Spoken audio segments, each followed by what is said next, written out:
இது சகஜமா இந்த கஞ்சா போதைப் பொருட்கள்லாம் சகஜமா அப்படியே இந்த சமூகத்தில் பயணிப்பது எல்லாருக்குமே நன்றாக தெரியும். ஆனாலும் இது தடுக்கப்படலை. காரணம் என்னன்னு நினைக்கிறீங்க? இந்த காரணின்னு எடுத்துட்டா பலருக்கு ஒன்று பெற்றோர்கள் வளர்ப்பு, பெற்றோர்கள் கையிலேருந்து ஆசிரியர்கள், ஆசிரியர்கள் கையிலேருந்து பெரம்பு பிடிங்கிட்டீங்க, அடிக்கக்கூடாதுன்றீங்க.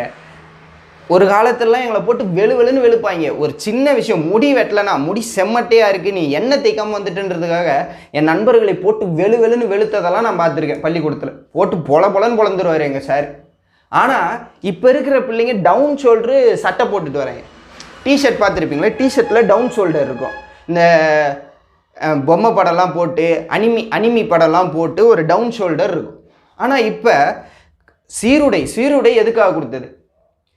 பணக்கார மாணவர்கள் இருப்பாங்க, ஏழை பிள்ளைகள் இருப்பாங்க. இவர்கள் எல்லாருமே சேர்ந்து படிக்கிற இடம் பள்ளிக்கூடம். அங்கே எந்த பேத வித்தியாசமும் வந்துடக்கூடாது, எல்லோரும் சமம் தான் அப்படின்றத நினைவு கூறத்துக்காக அந்த மக்களுக்குள்ளேயும் பிள்ளைகளுக்குள்ளேயும் அதை கொண்டு வரணுன்றதுக்காக தான் சீருடைன்னு ஒரு திட்டமே வச்சது. இந்த சீருடை எப்படி இருக்கணும்? ஒன்று ஆஃப் ஹேண்டு இல்லை ஃபுல் ஹேண்டு பேண்ட்டு. இவங்க டவுன் ஷோல்டரில் சட்டை போட்டிருக்காங்க. நீங்கள் சகஜமாக பார்க்கலாம், ரயில் நிலையங்களில், பேருந்துகளில், எங்கெங்கெல்லாம் பள்ளி மாணவர்கள் நடந்து போகிறாங்களோ அங்கெல்லாம் நீங்கள் பார்த்துருக்கலாம். இவங்க டவுன் ஷோல்டர் போட்டிருப்பாங்க, ஃபுல் ஹேண்டு போட்டு ஃபுல் ஹேண்டை மடித்து விட்டுருப்பான். அதுவும் இல்லாமல் சைனீஸ் காலர் வச்சுருக்கிறான்.